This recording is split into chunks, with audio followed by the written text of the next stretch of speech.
Hmm.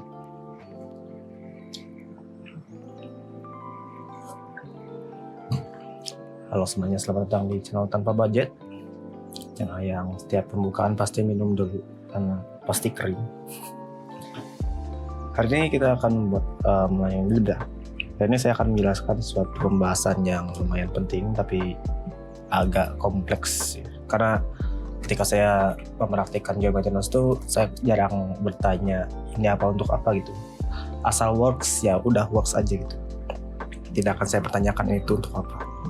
Tapi kita akan bahas suatu topik yang penting, yaitu tentang field. Bagi kalian yang tidak tahu, ketika saya menggunakan semisal position, kemudian normal, setelah itu ada juga spline parameter, mana ini, dan yang terakhir yang sering saya gunakan itu adalah curve tangent. Nah ini keempat nodes ini dan ada beberapa nodes yang lainnya itu adalah fields atau disebut fields. Objek atau mesh itu memiliki banyak informasi yang ada di dalamnya. Di antaranya adalah di sini ada, bisa kalian lihat di spreadsheet. Kita memiliki informasi banyaknya vertex, banyaknya edge, banyaknya face, dan banyaknya face corner. Face corner ya ini si ujung. Ada berapa? Ada 24 face corner. Tapi yang biasa saya gunakan tuh hanya ketiga informasi ini. Misalnya adalah saya gunakan informasi tersebut menggunakan edge neighbor ataupun neighbor lainnya. Nah ini, misal ini vertex neighbor,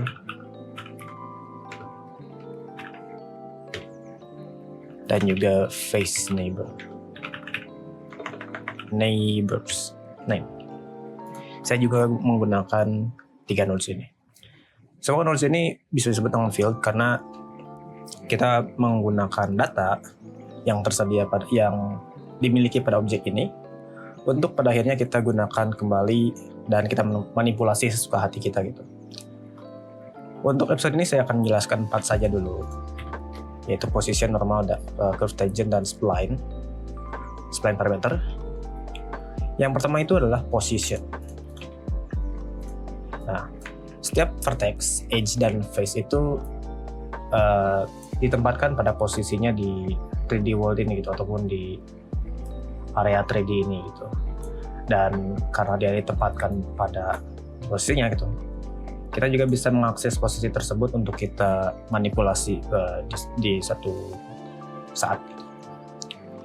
Misalnya saya ingin si cube ini bisa membesar dan mengecil tergantung dia posisinya ada di mana. Menggunakan scale element. Kalau kita langsung menggunakan scale element di sini seperti ini akan langsung ukurannya 0 ya, ataupun kecil. Karena ya posisi vertex dia berada itu ya di sini 0 gitu. Tidak ada di semuanya 0 posisinya. Karena kan ya posisinya tidak kita rubah gitu. Kalau kita menggunakan transform geometry, nah seperti ini. Sekarang posisi vertexnya ada di 2. Misal yang vertex X ini, yang vertexnya ada di sum, yang ada di sum X-nya 2 gitu. Nah kalau kalian perhatikan juga, misal saya cabut ini dulu, si vertex ini berada pada posisi 3 sumbu ya, sudah pasti karena ini 3D ya.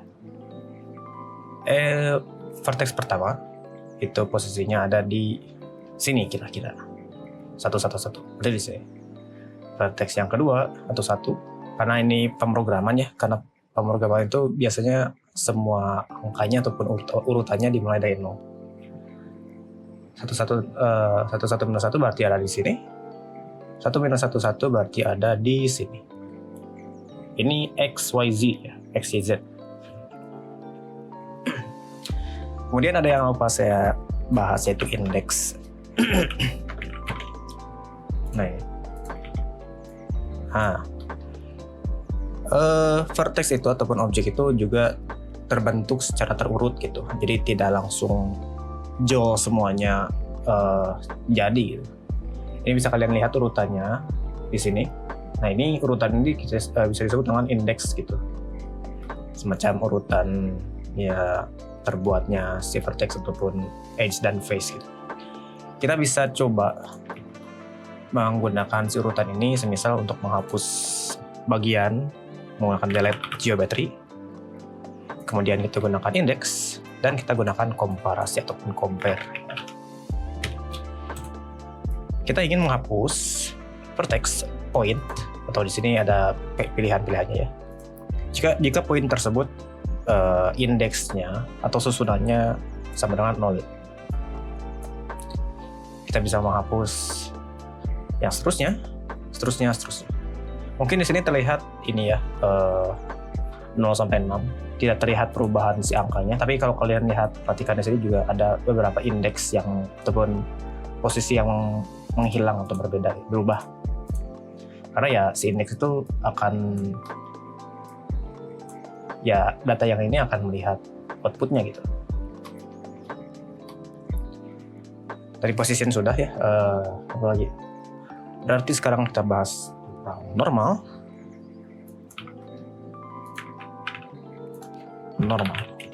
Nah, sebelum saya bahas tentang normal, saya akan jelaskan dulu normal itu apa. Tadi kan field normalnya ya. Normal itu singkatnya adalah sebuah garis tegak lurus yang mengarah ke arah luar dari objek gitu. Misal kalau kalian di edit mode bisa kalian lihat, tekan ini mesh edit mode. Kemudian kalian buka ini, ada normal. Bisa kalian klik tiga-tiganya untuk melihat semuanya. Nah, yang ini yang warna cyan ini, cyan, itu si normal di face. Yang pink itu apa ya? Saya agak lupa. Ini adalah display split normal. Mungkin antara pertemuan dari dua edge seperti ini. 1, 2, 3. Ini yang ini mengarah ke atas, yang ke sini. Kemudian yang biru itu normal dari vertex-nya. Ya, vertex normal. Dan yang cyan itu dari face-nya. Nah, informasi ini bisa kita gunakan untuk membuat si objek itu tegak lurus ataupun menghadap ke arah si garis ini gitu. Misal saya gunakan ini, kemudian saya gunakan distribute point on face. Nah ini. Kemudian saya gunakan instance on points. Kemudian saya tambahkan objek lain untuk dijadikan instance, yaitu code, biar lebih jelas arahnya kemana itu. Biasanya karena ini sudah ada ini ya, ada 3 tambahan ini, kita bisa gunakan langsung rotation seperti ini. Ini langsung secara otomatis menghadap ke arah luar ataupun ke arah normal tadi.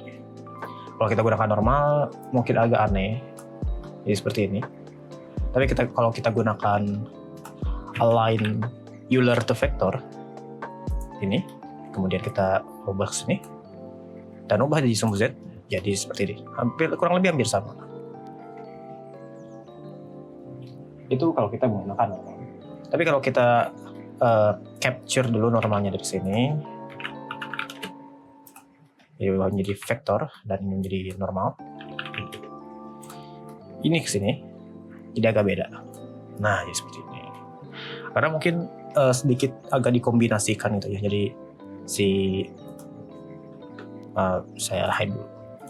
Jadi si normal yang ini kemudian agak bergabung dengan normal dengan vertexnya, jadi seperti ini mungkin. Yang sebelum itu tegak lurus ke atas, jadi ke sini, dan semakin ke arah 45 derajat gitu.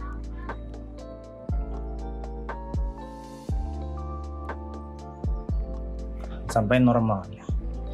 Jadi mungkin tadi ketika kita menggunakan capture attribute dan kita gunakan si normalnya dari sini, agak capek. Jadi si normalnya itu agak berkombinasi dengan normal di vertexnya gitu. Nah itu normal. Kalau kalian mencoba menggunakan si normal ini, misal di set position, sekilas mungkin akan terlihat tidak ada perbedaannya gitu. Misal saya gunakan ini ya. Saya gunakan icosphere, kemudian outputkan dan saya split edge untuk memisahkan face dari vertex-vertexnya. Kemudian set position. Di sini saya tambahkan vektor mask dan tambahkan normal. Nah, di sini terlihat seperti si objeknya itu keluar ataupun berpindah ke satu arah gitu. Kalau kalian ini split edge-nya tidak diubah, mungkin akan terlihat seperti sama gitu. Tapi kalau kita menggunakan position, maka si tampilannya kurang lebih sama seperti yang sebelumnya. Misalnya, kurang lebih sama dengan yang ini. Karena position itu agak berbeda dengan normal. Kalau normal itu nanti akan ditegak luruskan dengan si normalnya, dengan arah dari normalnya. Kalau position ya agak berbeda lah. Misal apa lagi ya? Kalau kalian pindahkan ke sini dan kalian tambahkan noise texture, gunakan color ya. Kita naikkan subdivisionnya. Mungkin sekilas akan sama dengan position gitu. Oh, nggak beda ya. Kalau kita ubah jadi multiply, ini normal. Nah, jadi seperti ini. Kalau position tuh hampir sama seperti scaling jadinya. Kalau menggunakan normal, jadinya si objeknya itu ya berpindah, tapi tengah arah tegak lurus, jadi tidak ada, jadi memiliki arahnya. Kalaupun kalian ingin membuat si objeknya itu ataupun si face-nya di scale kembali, kita bisa menggunakan scale elements. Seperti ini. Oke, apa lagi ya? Kalau kita gunakan atau menggunakan viewer, jadi ini ke sini dan langsung saja ini ke sini. Oke, kita lihat.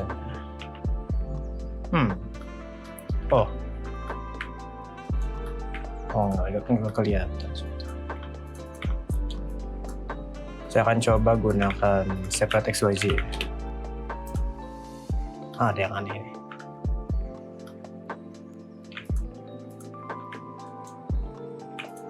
Coba position. Ini ada yang kurang tepat.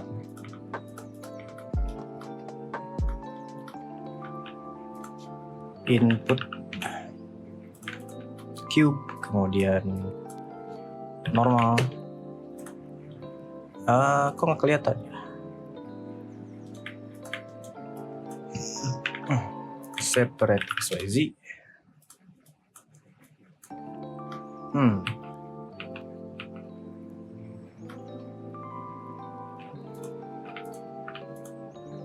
Aneh ini, harusnya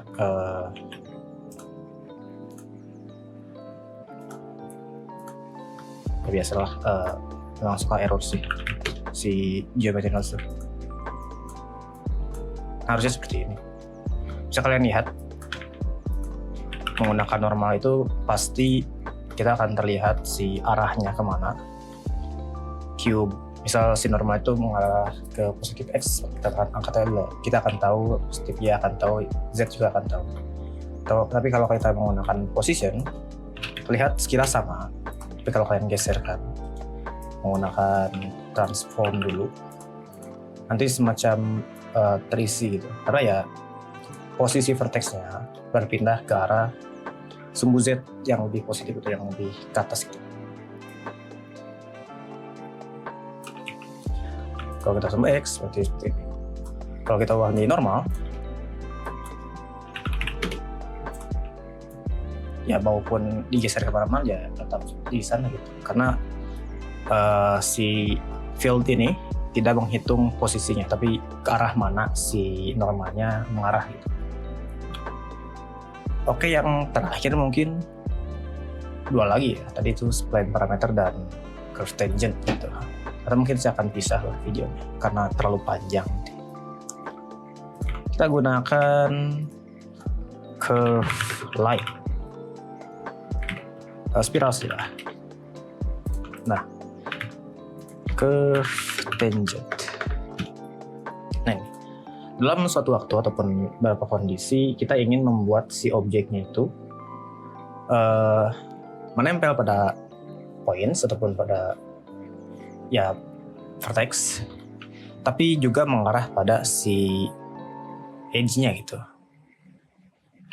Misal menggunakan instance on point, kemudian cone lagi. Saya ingin si cone ini bisa mengarah ke arah curve-nya, yaitu menggunakan curve tangent ini. Tapi kita perlu menambahkan node tambahan yaitu align agar bisa disejajarkan atau diarahkan ke arah yang kita inginkan, itu ke arah ini si curve-nya gitu. Menggunakan curve tangent ini ke bawah. Smooth. Harus di sini ya, harus ke vektor ini. Kalau rotation beda lagi. Kalau rotation itu ya kita menambahkan semacam nodes tambahan untuk mengontrol rotasinya. Semisal adalah rotate Euler. Nah ini. Nggak bisa juga ya. Sini sih. Oh bukan ini.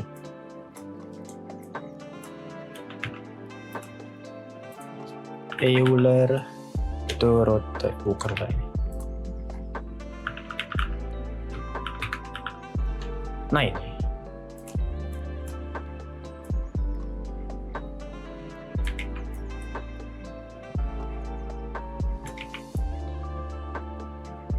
Hanya saja walaupun kita sudah membuat seperti ini, ada sedikit masalah. Walaupun tidak terlalu sih. Karena saya ingin si objeknya itu mengarah ke arah ke arah si curve, tapi saya ingin juga rata gitu. Tidak mengarah ke atas seperti ini. Nah, ini kita bisa lakukan dengan cara agak susah sih. Kita coba gunakan lagi ini, terus tambahkan normal.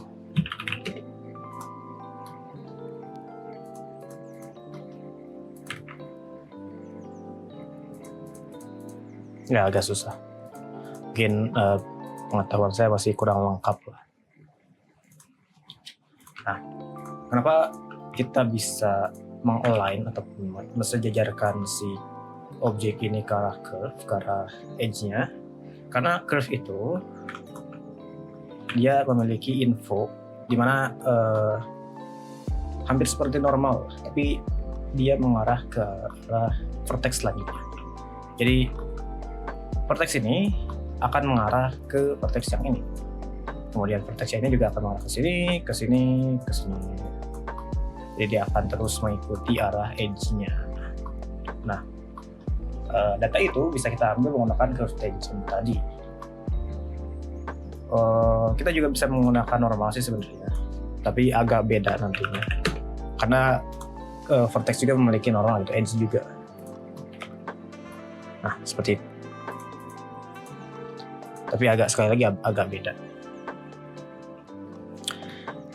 Makanya kan di sini ya benar gitu mengarah ke dalam, tapi ketika naik ke atas ya karena agak naik gitu sih. Jadi normalnya juga agak ke bawah. Seperti yang saya bilang tadi kan, normal itu pasti mengarah ke arah luar gitu. Atau kalau enggak ke dalam. Kalau enggak keluar ke dalam.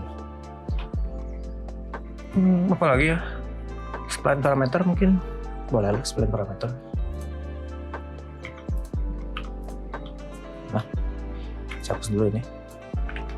Kemudian kita tambahkan untuk melihat spline parameter, kita tambahkan curve to mesh CTM. Ini kita hapus. Kita tambahkan curve circle. Ini. Dan sekarang kita bisa tambahkan set curve radius. Kemudian ini tinggal kita viewer, tambahkan viewer, tekan Ctrl V ya, Ctrl Shift. Kemudian kita tambahkan spline parameter. Oh ya, karena ini dari curve kita ubah jadi mesh, si data spline parameternya pasti hilang ya. Karena Saya harusnya menjelaskan ini dari awal sih. Jadi cara field ini mendapatkan informasi, dia akan menerima, misal ini sebuah pemrosesan gitu. Dia akan menerima dulu ininya si objeknya, terus dia akan kembali ke bawah gitu untuk menerima ataupun mencari data yang ingin ditampilkan tuh. Jadi tidak langsung dua-duanya gitu. Tidak langsung dua-duanya seperti ini. Tapi mesh-nya dulu apa, terus info yang ingin kita ambil itu apa, jadi kesini. Setelah itu dia akan dikembalikan dan diperlihatkan. Jadi kita perlu mengambil data sebelum si curve ini diubah jadi mesh itu, karena ya sudah jadi mesh jadi tidak ada spline-nya gitu. Sudah bukan spline lagi, menjadi mesh. Jadi kita gunakan capture attribute. Ini ke sini dan ini ke sini. Ini ke sini. Sekarang ada. Nah, spline parameter ini akan mengambil data panjang ataupun ya panjang dari si spline-nya. Tapi berbeda dengan kalau faktor itu agak berbeda. Jadi sepanjang apapun curve-nya, dia akan menghitung 0 sampai 1. Jadi seperti di normalize gitu. Dibuat berapapun panjangnya, berapapun nilainya, dia akan dibuat jadi 0 sampai 1. 0 itu hitam, 1 itu putih. Sedangkan kalau kita mau jadi length, nah ini akan benar-benar menghitung panjang dari si curve-nya gitu. Kalau indeks, ya indeksnya dari ini. Jumlah vertex dari dari si spline ini. Biasanya saya gunakan informasi ini untuk memberikan scaling-nya. Mungkin kalian juga sering melihat gitu. Jadi tinggal ini ke sini gitu. Kemudian faktor, kemudian gunakan color ramp ataupun float curve. Dan di sini saya bisa mengotak-atik bentuknya. Gitu.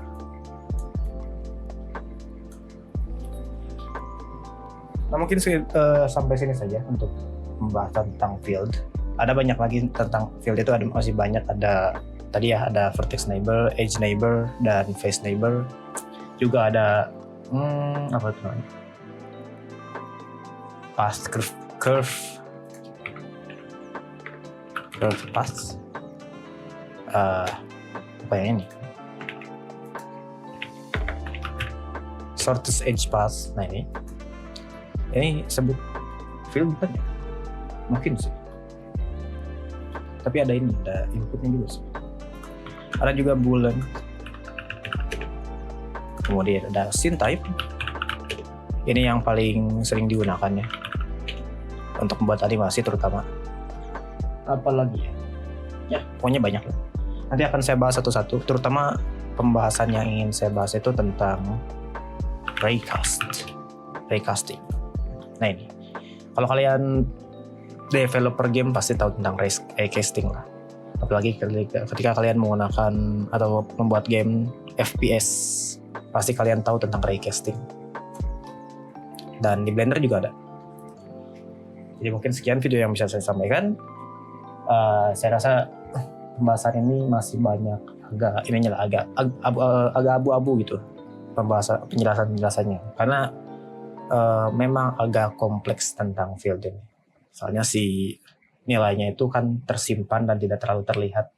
Yang kita tahu itu hanya beberapa variabel ini gitu. Tapi kalau kalian tahu ya tinggal langsung bum aja itu, bam gitu. Tahu-tahu bisa aja. Tidak perlu ditanyakan fungsi-fungsinya apa. Jadi mungkin sekian yang bisa saya sampaikan. Sampai jumpa di video selanjutnya.